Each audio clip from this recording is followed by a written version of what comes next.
جنات عدن مفتحة لهم الأبواب متكئين فيها يدعون فيها بفاكهة كثيرة وشراب.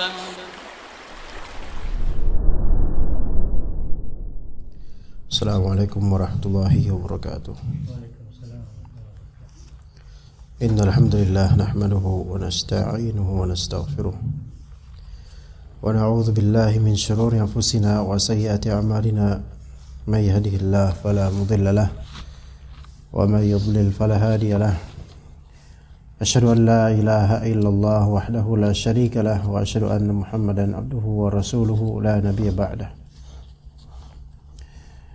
يا أيها الذين آمنوا اتقوا الله حق تقاته ولا تموتن إلا وأنتم مسلمون.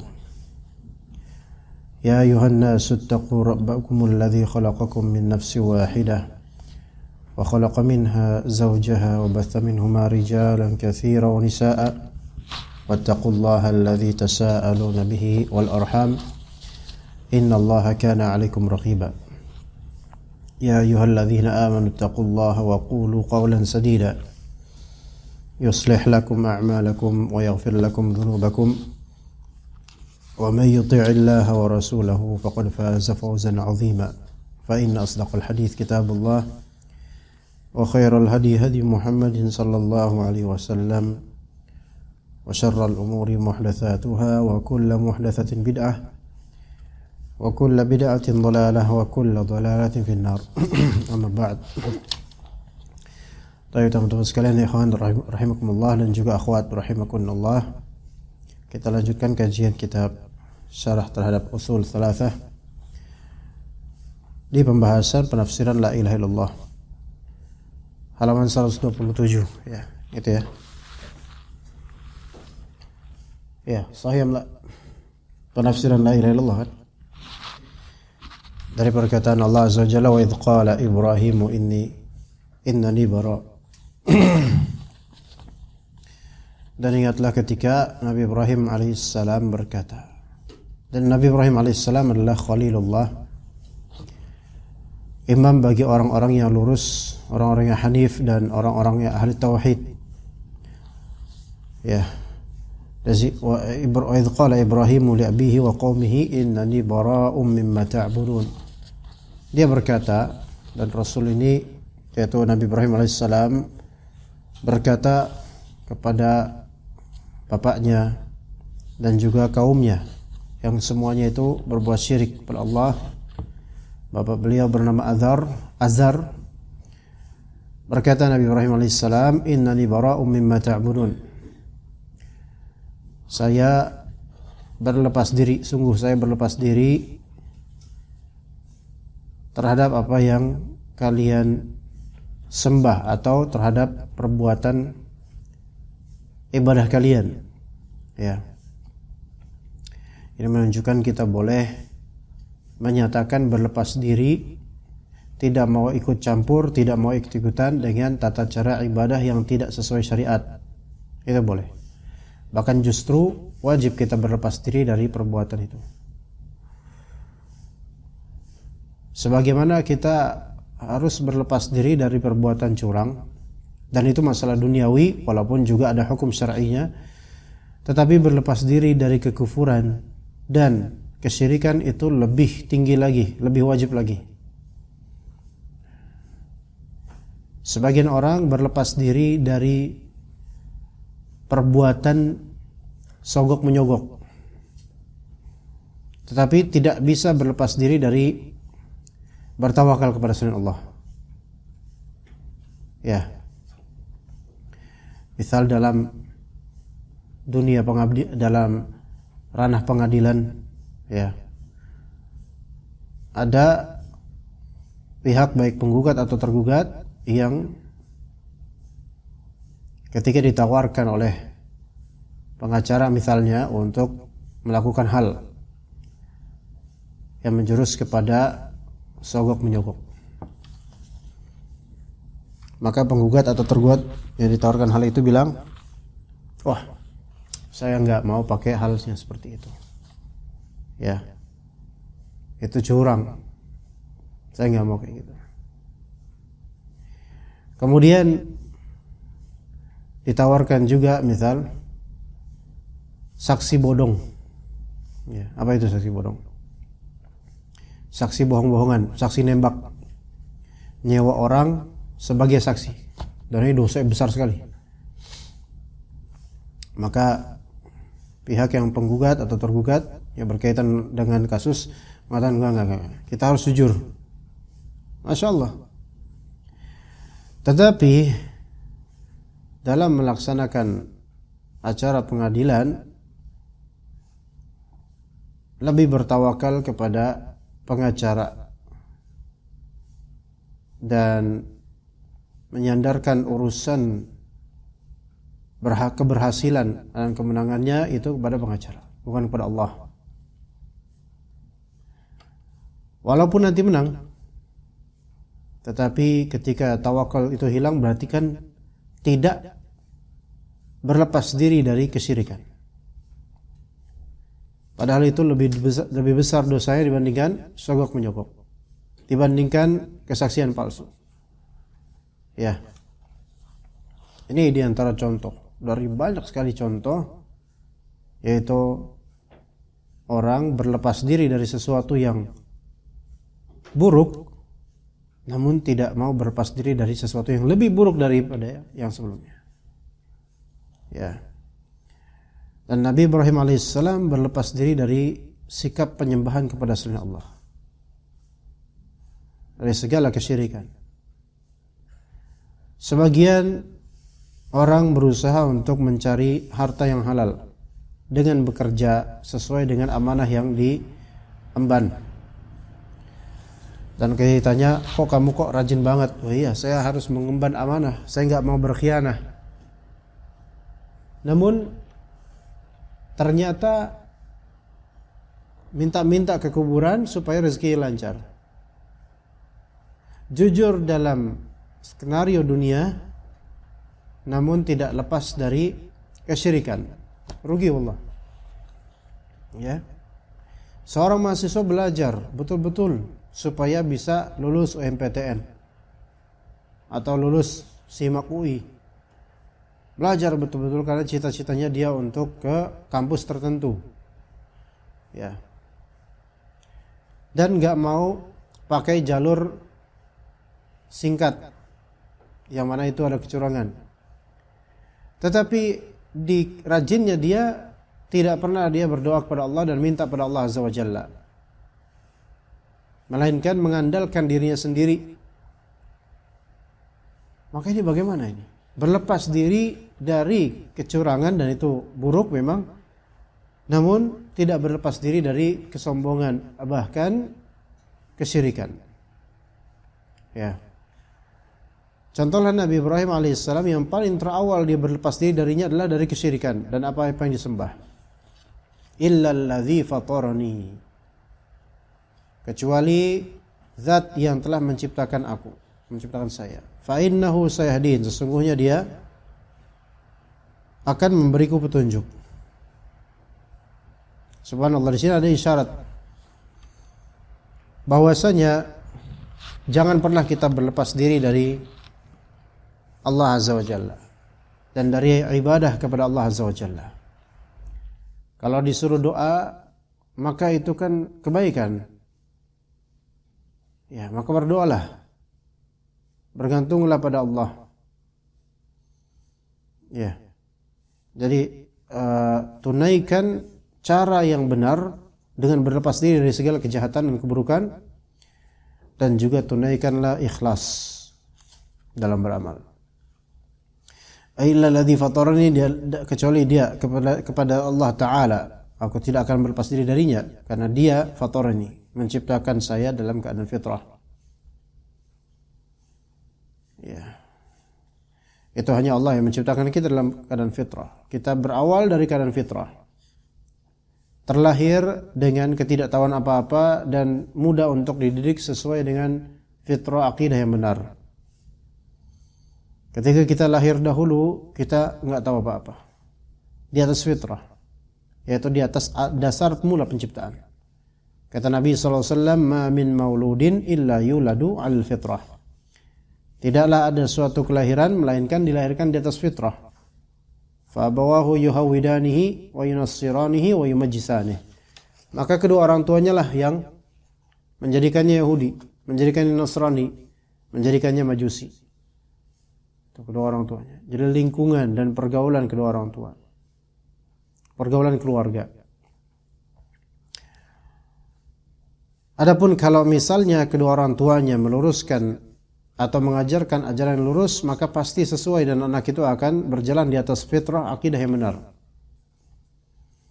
Hanya saja tidak sedikit dari orang tua justru mengajarkan penyimpangan.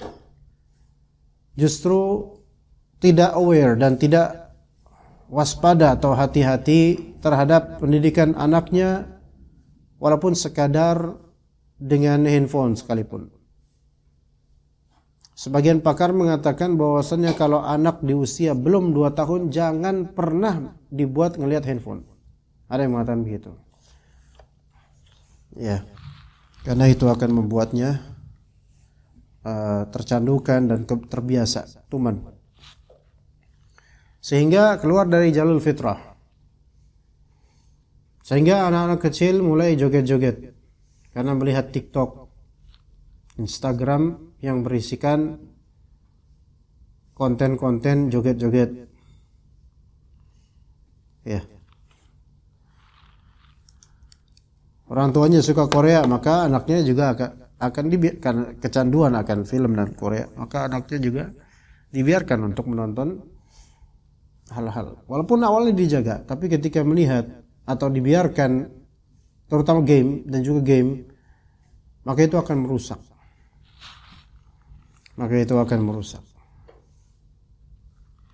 Sehingga keluar dari fitrah. Ketahuilah bahwasanya candu akan game itu berbahaya. Candu akan game berbahaya. Kendatipun itu game strategi yang katanya itu menajamkan IQ dan juga lainnya. Strategi.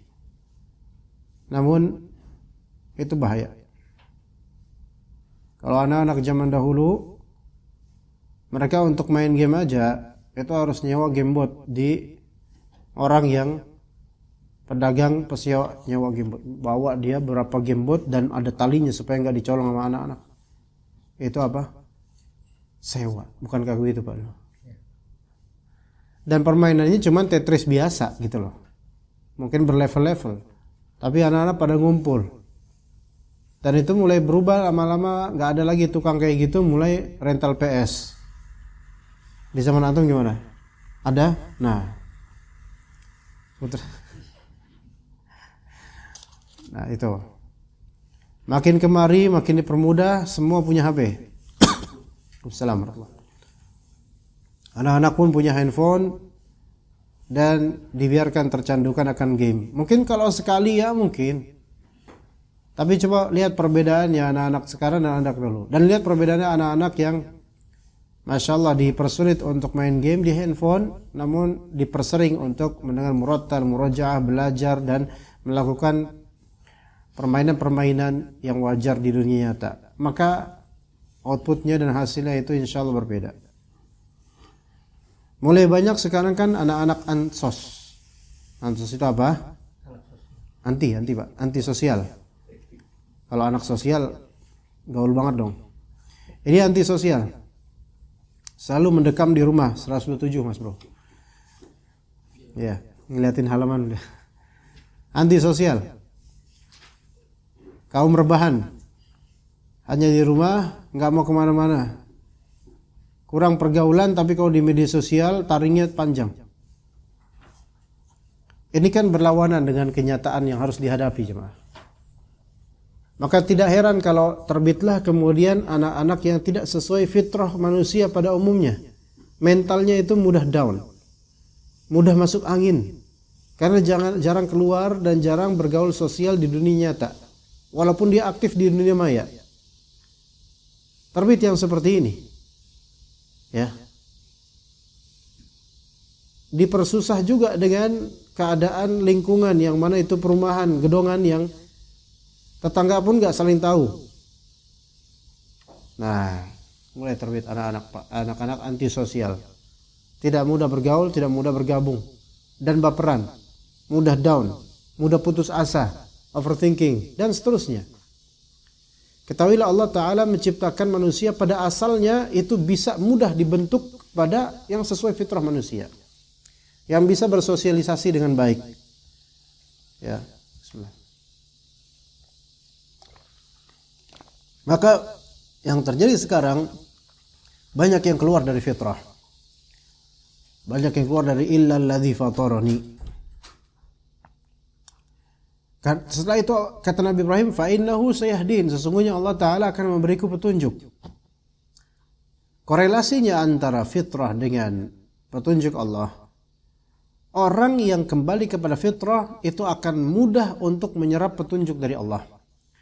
Adapun orang yang keluar dari fitrah asal penciptaannya semestinya, maka dia akan susah untuk mendapatkan petunjuk dari Allah. Kalau mau lebih didetailkan lagi, orang yang mudah berbuat syirik itu akan susah mendapatkan hidayah dari Allah. Dan orang yang bertauhid, jujur, ikhlas dalam beramal, itu akan Allah berikan taufik dan kemudahan.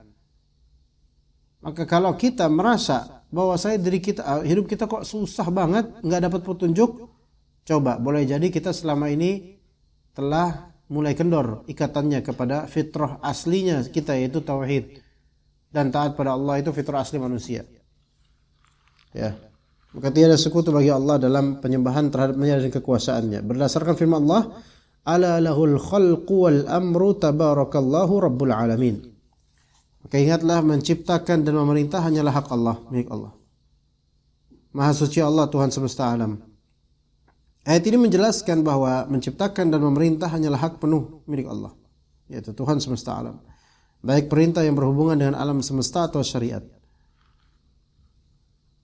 Fa innahu sayahdin, maka dia akan memberikan hidayah padaku. Artinya Allah lah yang menunjukkan ke jalan yang benar dan yang memberi taufik kepadanya. Nah, jalan keluar, jalan yang benar, jalan keluar dari musibah, siratal mustaqim, itu kan hadiah dari Allah. Mendapatkannya itu harus diawali dengan ketulusan kepada Allah Azza wa Jalla. Ketulusan kepada Allah Azza wa Jalla. Maka kalau sekarang kita lagi kesulitan, maka dekati Allah Azza wa Jalla, maka Allah akan memberi petunjuk terhadap kesulitan ini. Petunjuk di zaman sulit itu enggak mesti berupa hilangnya kesulitan itu. Mungkin kesulitan itu tetap ada, eksis, bahkan bisa ya selamanya. Tetapi di sini fa innahu sayahdin, Allah akan memberiku petunjuk yang paling inti adalah petunjuk untuk hati. Wa may yu'min billah yahdi qalbah. Barang siapa yang beriman kepada Allah, maka Allah akan beri petunjuk pada hatinya. Kadang kita berada dalam trouble times, hard times, yaitu masa-masa sulit. Tetapi ketika Allah beri hati kita petunjuk, maka yang merupakan masa sulit ini terasa kok enggak sulit-sulit amat. Karena apa? Karena hatinya itu sudah diarahkan oleh Allah Azza wa Jalla. Siapa yang beriman kepada Allah, maka Allah akan beri petunjuk pada hatinya.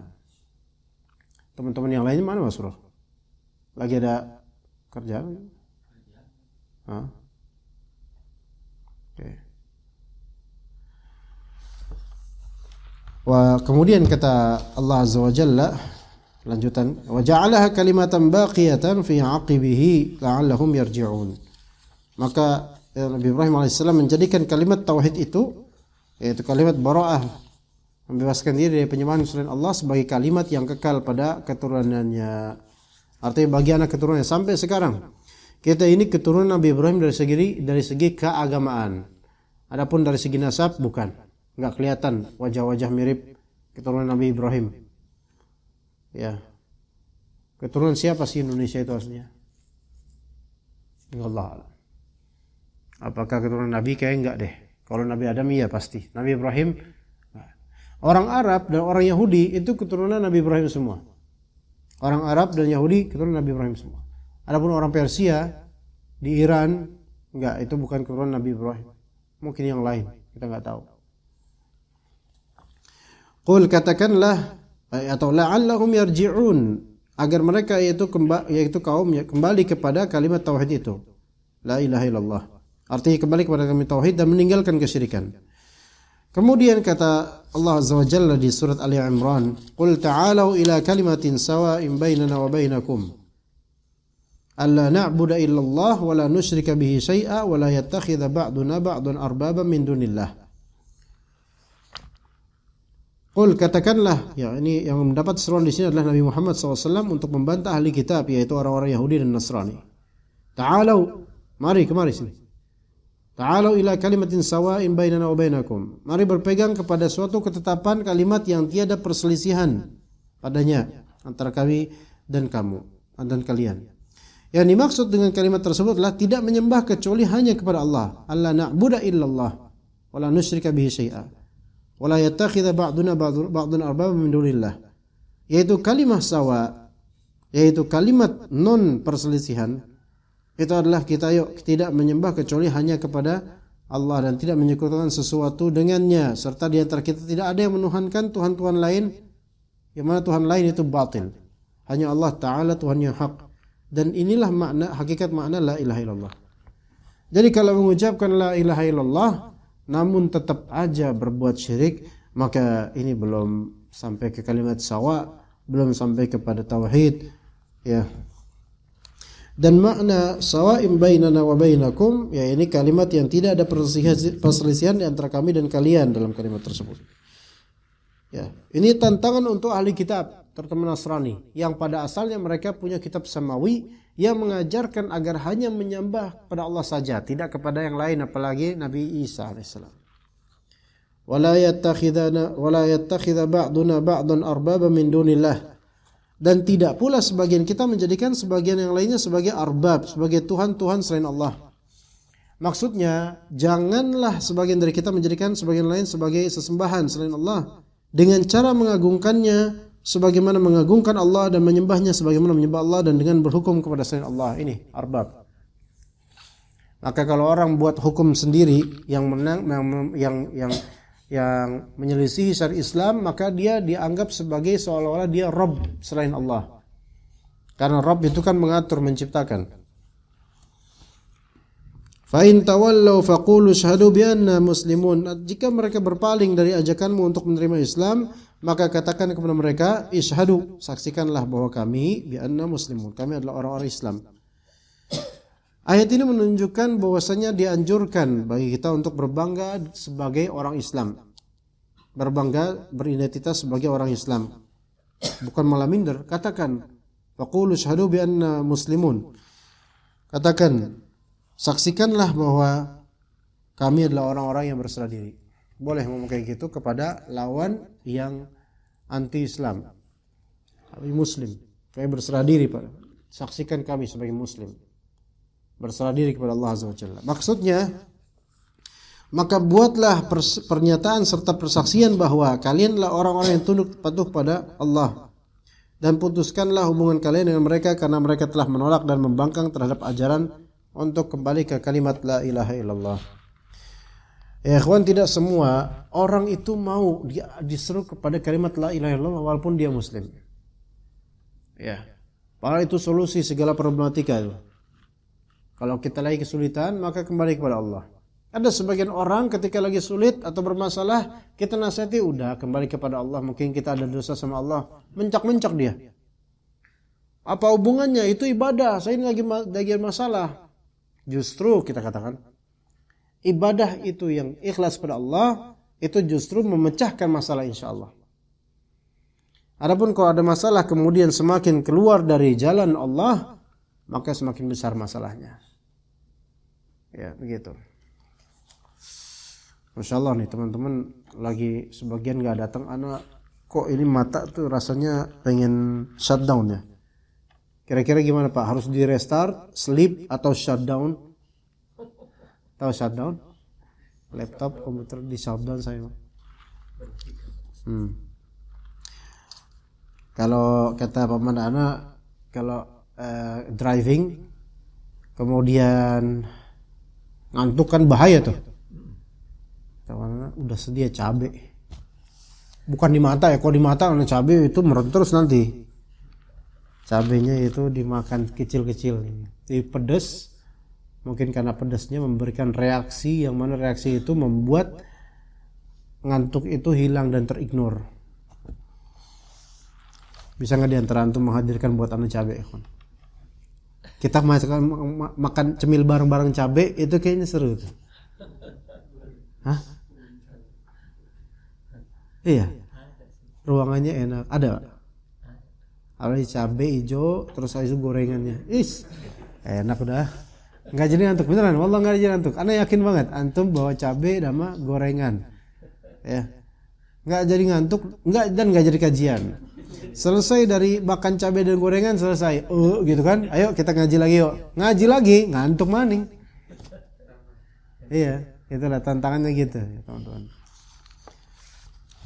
Kemudian dalil syahadat Muhammadur Rasulullah. Firman Allah Ta'ala min anfusikum, ya.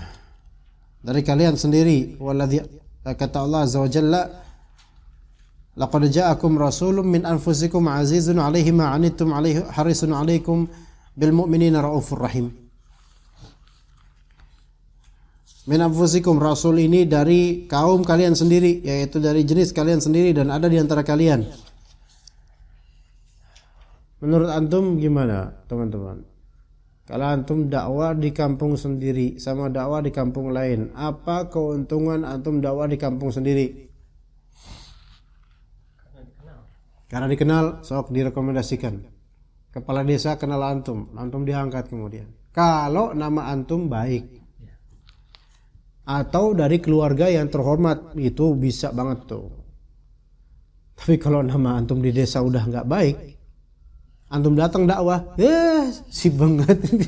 Sekarang dia jadi dai, dulu nggak ngerti, dia nggak ngaca gitu kan, digituin. Padahal udah jadi bener ini orang gitu kan.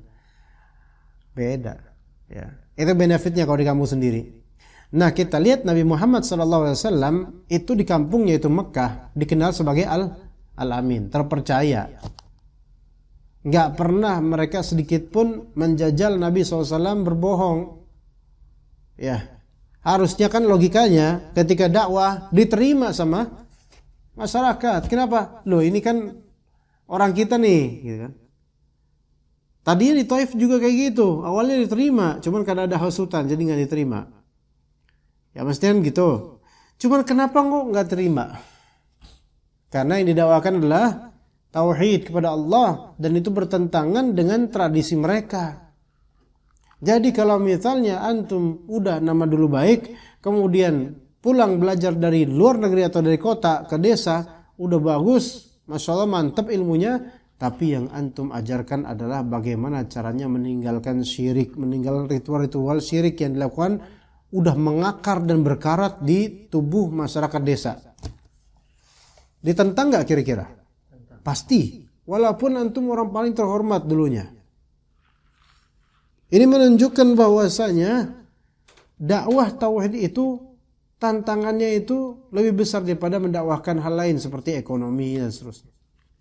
Tapi kalau antum nggak ada tauhid, misalnya nggak, cuman antum bekerja di kota, sukses pulang membawa mobil plat B di kampung terpencil, plat B, orang sukses nih. Dan kemudian antum bawa makanan banyak, bawa coklat banyak, bagi-bagi fulus.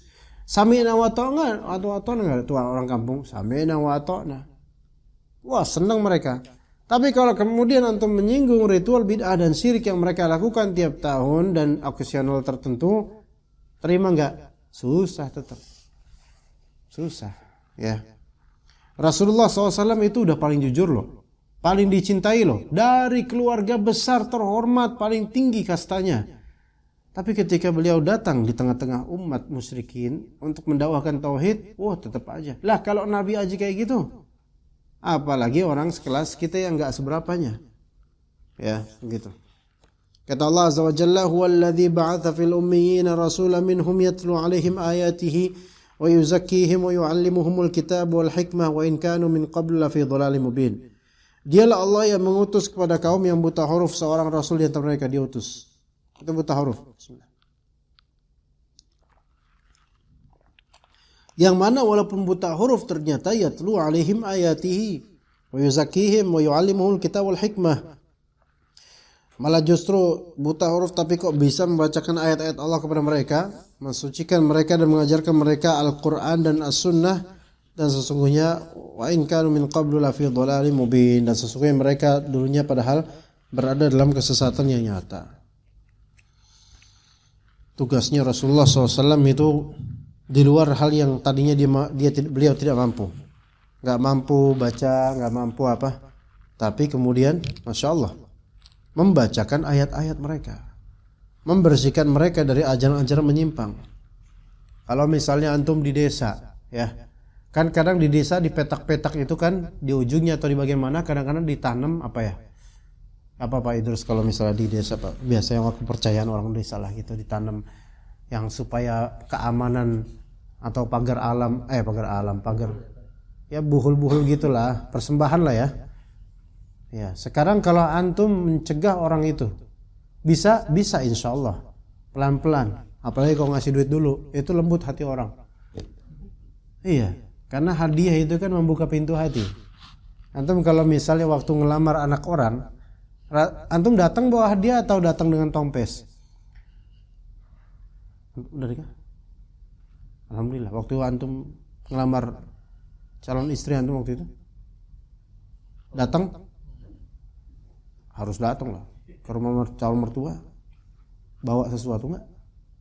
Ah, ini mas ini. Nah ini nanti gitu.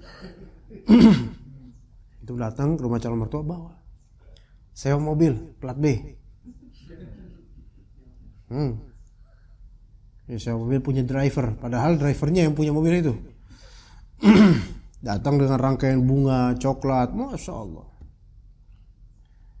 Kenapa? Kok rata-rata orang datang yang mau melamar datang dengan bingkisan? Bukan melamar aja, mau nazar bahkan. Atau ta'aruf. Baik individu datangnya atau keroyokan sama keluarga maksudnya. Ya apalagi sama keluarga. Masa datang nggak bawa apa-apa, malah numpang makan, subhanallah. Dadakan lagi, la haula kita billah. Ini mah, aduh, udah terasa banget beban hidupnya nih. Ya, maka calon mertua, wah ini teror ini kalau jadian sama orang ini nih, ya kan? Nggak jadi. Tapi kenapa bawa bingkisan, bawa hadiah? Karena disitulah permulaan cinta tuh di situ. Ya, kata Nabi SAW apa? Tahadu, tahabu. Salinglah kalian memberi hadiah, maka kalian akan saling mencintai. Apalagi orang Indonesia punya kultur itu nggak enakan. Ngasihlah kalau bertamu, dan kalau tamunya orang yang punya niatan baik pulang-pulang bawalah apa namanya bingkisan gitu kan, oleh-oleh gitu. Itu kalau punya niat baik. Ya kalau punya niat jahat nggak dikasih. Nah ya seperti itu caranya. Sekarang kalau misalnya antum dakwah ujuk-ujuk aja gitu ya, nggak boleh ini sesat ini, jangan. Ya, rata-rata orang desa malah justru sensitif, apalagi ritual tahunan mereka, nyekar, nyadran, nyekar, yang sebelum Ramadan itu loh, bulan Sya'ban akhir-akhir, biasakan pada ke kuburan. Jadi tradisi itu, sekarang malah makin laris hal kayak gini. Ya, sampai penjual-penjual kembang itu mulai kayaknya kapan? Hari Raya Id, Sya'ban akhir, dan Ramadan Jumat terutama. Wah, itu laku itu kembang dan air bunga. Wah, laku Masya Allah. Orang aja ketika ziarah kubur aja, ya, kadang suka ngehadiahin mayit. Buat apa? Kembang. Taburin kembang. Sebagai bentuk pembaktian gitu, berbakti pada mayit itu loh.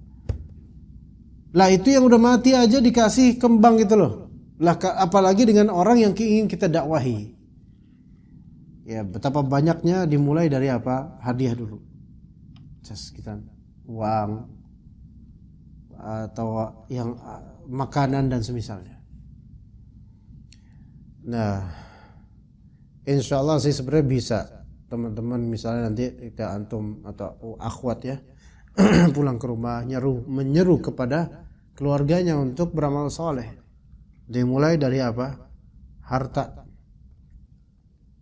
Sebagian orang desa kadang baru mau dengar perkataan orang kalau dia punya harta banyak atau dikenal sukses di Jakarta. Nah, baru tuh kadang ada yang mau dengar, dulu tuh nggak mau dengar, tapi ternyata setelah sukses baru dengar. Ya, nah begitu. Atau dia punya nasab tinggi. Dan Rasulullah SAW itu ketika dakwah ke Taif, kenapa awal-awal para pemuka Taif itu menerima Rasulullah SAW? Karena mereka tuh tahu ini Muhammad nasabnya bin Abdullah bin Abdul Muttalib, kami kenal ini keluarga ini. Ini keluarga terhormat, makanya dibiarkan dulu Nabi Muhammad berdakwah, biarin. Tapi kemudian kan ada yang ngehasut gitu loh. Jadi tolak dakwah Nabi SAW. Tapi awalnya itu hampir berhasil. Karena apa? Faktor ketinggian nasab. Orang-orang Arab itu sangat menjunjung nasab mereka. Sampai kakek itu mereka bisa hafal. Salim bin Muhammad bin Abdurrahim bin Muhammad bin Ahmad bin Fulan sampai atas sampai itu biasa mereka. Lah kalau kita coba, kan paling tinggi kita tahu nama siapa? Kakek. Itu pun ketika ditanya, nama kakek kamu siapa, Dek? Kakung. Nama nenek kamu Putri. Dek itu bukan nama orang itu. Kalau dijawakan kakek laki-laki, Mbah Kakung. Kalau kakek perempuan, Mbah Putri. Dulu anak jawabnya gitu. Mbahmu namanya siapa? Kakung. Mbakmu lagi. Nenekmu namanya siapa? Putri. Emang di KTP namanya gitu? Kakung Muhammad Kakung gitu? Bukan kan? Kita emang orang Indonesia nggak selalu diajari nama kakek, bapaknya kakeknya kakek. Ya. Dan ternyata kita juga diperintahkan untuk ta'allum al-ansab, mempelajari nasab. Apa gunanya? Bukan gunanya untuk kesombongan, bukan. Tapi gunanya diantaranya untuk bersyukur kepada Allah Azza wa Jalla jika kita terlahir dari nasab yang baik. Itu satu. Kemudian gunanya juga untuk mengetahui yaitu mengetahui tree family, yaitu family tree, yaitu apa? Pohon keluarga, nasab-nasab, agar tidak terjadi kemahroman, tidak terjadi pernikahan terhadap sesama mahram. Terutama nasab persusuan tuh. Ya, sepersusuan. Kan kalau ada saudari sepersusuan, nikah dengan saudara tadinya nggak tahu itu. Nggak tahu kalau mereka dulu waktu di kampung saudara sepersusuan. Setelah menikah, ya udah ngapa-ngapain tuh. Akhirnya baru orang-orang kampung tahu fulan dan fulana menikah. Loh, pada geger orang-orang. Loh, fulan itu sama fulana itu dia dulu ketika masih bayi itu nyusu sama ibu fulana dulu 25 tahun lalu. Kok sekarang malah jadi suami istri? Coba kasih tahu mereka. Ya. Maka kata Allah kan hurimat alaikum ummahatukum wa banatukum, hurimat alaikum ummahatukum wa banatukum wa akhwatukum wa ammatukum wa khalatukum wa banatul akhi wa banatul ukht wa ummahatukum allati arda'nakum. Haram atas kalian ibu-ibu yang telah menyusui kalian, itu mahram. Wa akhwatukum minar radha'ah, dan juga yang mahram adalah saudari-saudari sebab persusuan. Itu mahram. Maka ketika ini suami istri telah diklaim oleh orang-orang bahwasanya mereka berdua adalah saudari sepersusuan, maka apa yang terjadi? Apa yang harus dilakukan? Yaitu terjadi faskhu aqdin nikah, yaitu pelepasan, pelucutan akad nikah, seperti sudah tidak ada pernikahan sebelumnya dan itu yang mahram secara abadi, nggak boleh nikah lagi. Lah terus kan mereka udah ngapa-ngapain nih? Adapun ngapa-ngapain karena di atas ketidaktahuan bahwasanya mereka itu mahram, maka itu semoga dimaafkan insyaallah. Begitu. Maka penting untuk mempelajari nasab dan kekeluargaan dan juga tentang radha'ah, yaitu persusuan. Taib azizun alaihi ma'anitum, berat terasa olehnya penderitaanmu. Artinya terasa berat olehnya apa yang memberatkanmu. Jadi kalau umat merasa derita, berat, kesulitan, maka Nabi SAW juga merasakan penderitaan itu. Dan leader atau pemimpin itu biasanya begitu, pemimpin yang baik. Bawahannya ada kesusahan, dia perhatian dan membantu. Ya, bukan bawahannya kesusahan, dia makin bersyukur. Nyahol aja tuh, biarin aja susah dia. Yang penting dia kerja sama saya, yang penting dia bawahan saya, yang penting dia bukan selevel saya dan seterusnya. Nggak boleh seperti itu. Rasulullah SAW nggak pernah seperti itu. Ya, justru beliau itu memperhatikan orang-orang fuqara dan masakin. Harisun alaikum, sangat menginginkan keimanan dan keselamatan bagi kalian. Maksudnya sangat ingin memberikan manfaat bagi kalian, menjauhkan mudarat bagi kalian. Di antara bentuk hirs dan semangat untuk memberi manfaat yaitu apa? Antum menyebarkan ilmu dan amal. Antum pengen kaum muslimin ini benar gitu loh. Nah, sekarang juga termasuk harisun alaikum, yaitu sangat menginginkan keimanan dan keselamatan, yaitu antum menjadi contoh bagi keluarga besar. Ya, di kampung sana. Tapi jangan cuma contoh keduniaan saja, yaitu sukses berusaha, sukses dagang, sukses bekerja di kota, sampai pulang ke rumah menjadi teladan dari segi kekayaan saja. Maka ini wallahi tidak cukup. Karena kekayaan antum ketika antum bawa ke kampung lebaran, maka habis itu. Habis. Karena diporotin sama keluarga lain. Sama adik lah, sama kakak minta ini, minta emak juga minta, bapak juga minta, semua akhirnya jalan-jalan lah, makan ini, makan itu, habis THR. Ya. Akhirnya mikir lagi, aduh, habis lebaran pulang ke Jakarta, udahlah mulai dari nol lagi.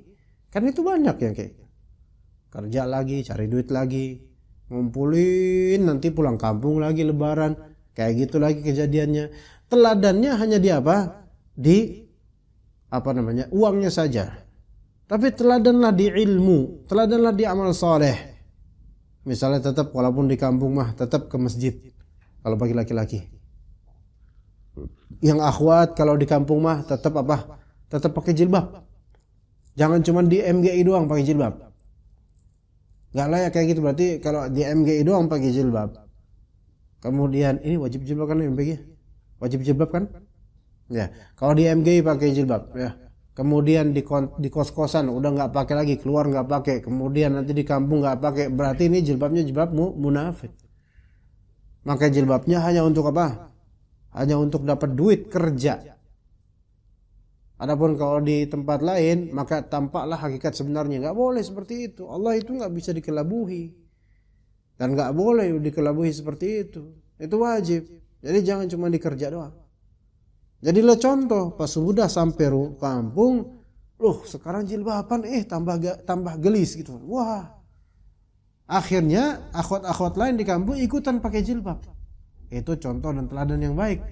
Dakwah yang bagus dengan praktik dan contoh. Itu yang disebut harisun alaikum. Itu sangat menginginkan kebaikan kepada orang lain. Bil mu'minina raufur rahim. Amat belas kasihan lagi penyayang terhadap orang-orang beriman. Artinya memiliki sifat lemah lembut dan kasih sayang kepada orang-orang yang beriman.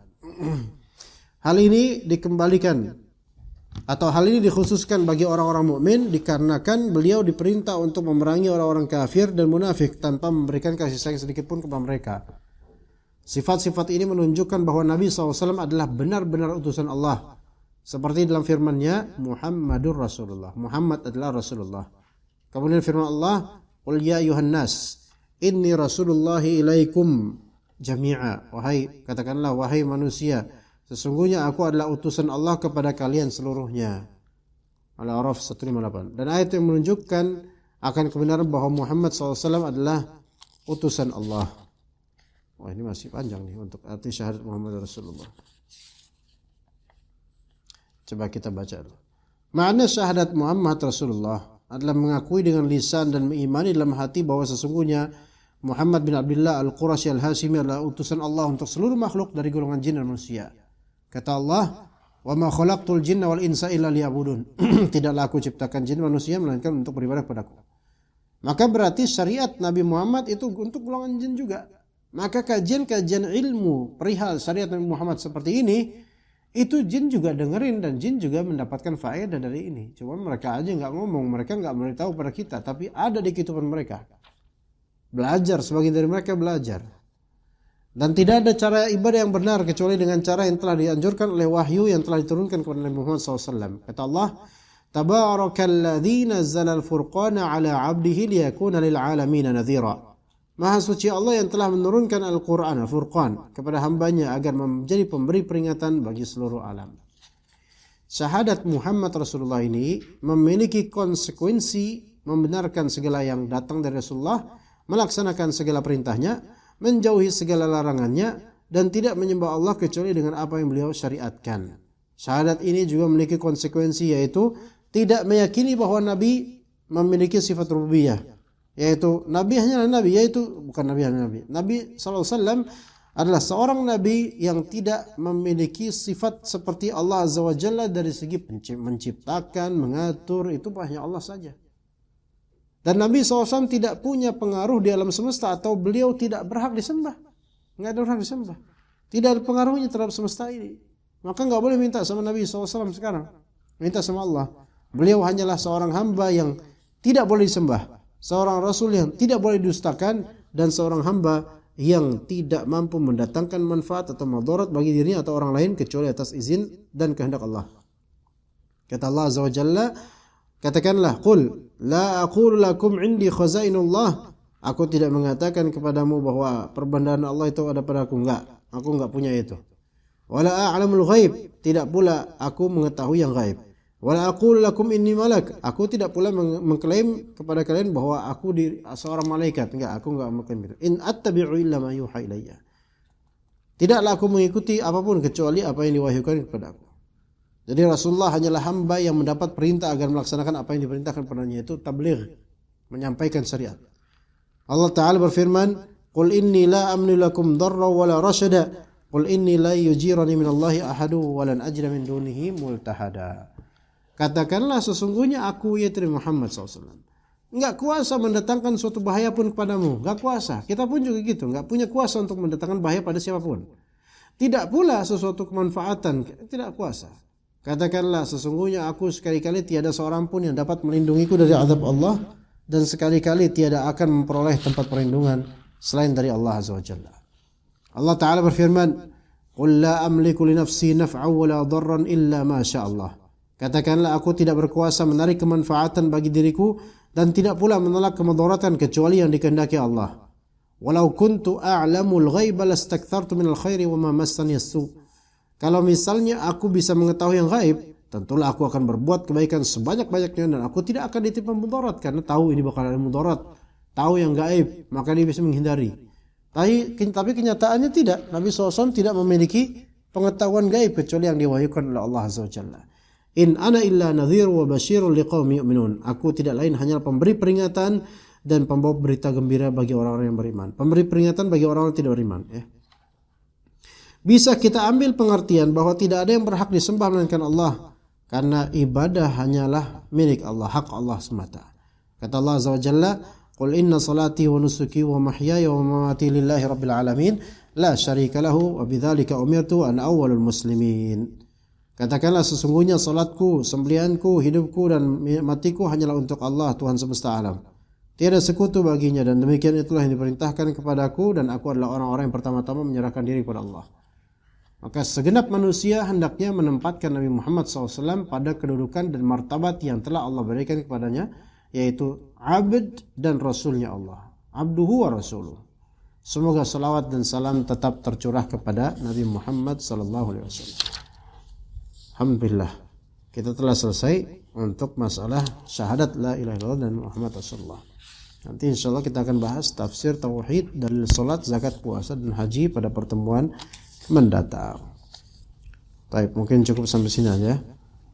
Ya, sepertinya memang hari ini antum juga cukup padat ya. Ada banyak kegiatan mungkin atau pekerjaan di kantor, jadi ana memaklumi apa yang antum rasakan.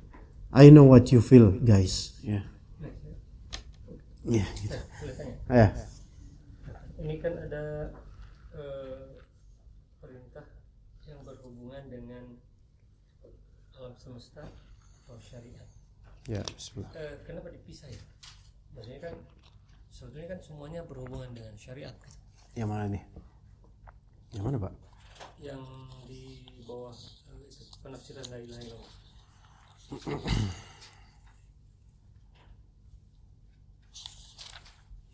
Jadi di situ ayat ini menjelaskan bahwa yang Al-A'raf ayat 54 Ya.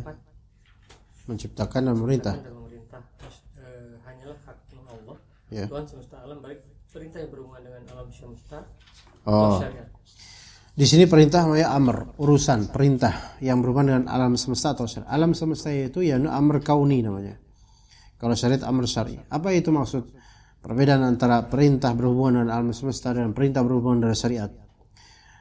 Perintah berhubungan dengan alam semesta yaitu sesuatu yang memang menjadi takdir. Gini loh Pak. Keberadaan sesuatu dan ketiadaan sesuatu itu kan perintah dari Allah.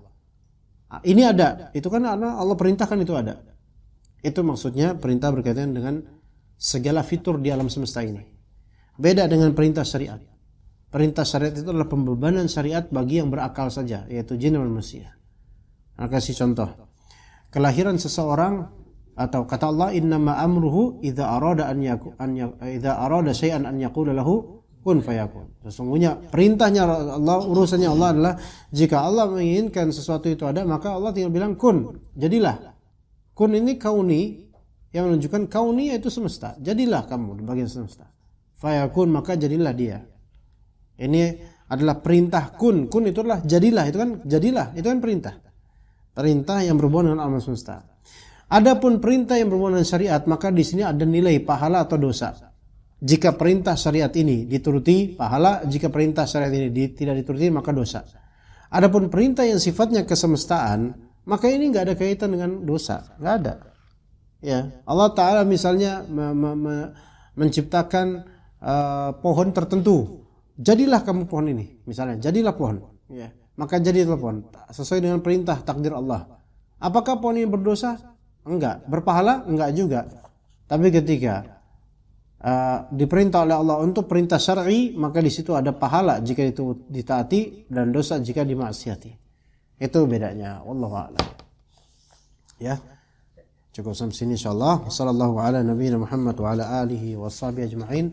Subhanakallahumma bihamdika asyhadu an la ilaha illa anta astaghfiruka wa atubu ilaik. Assalamualaikum warahmatullahi wabarakatuh.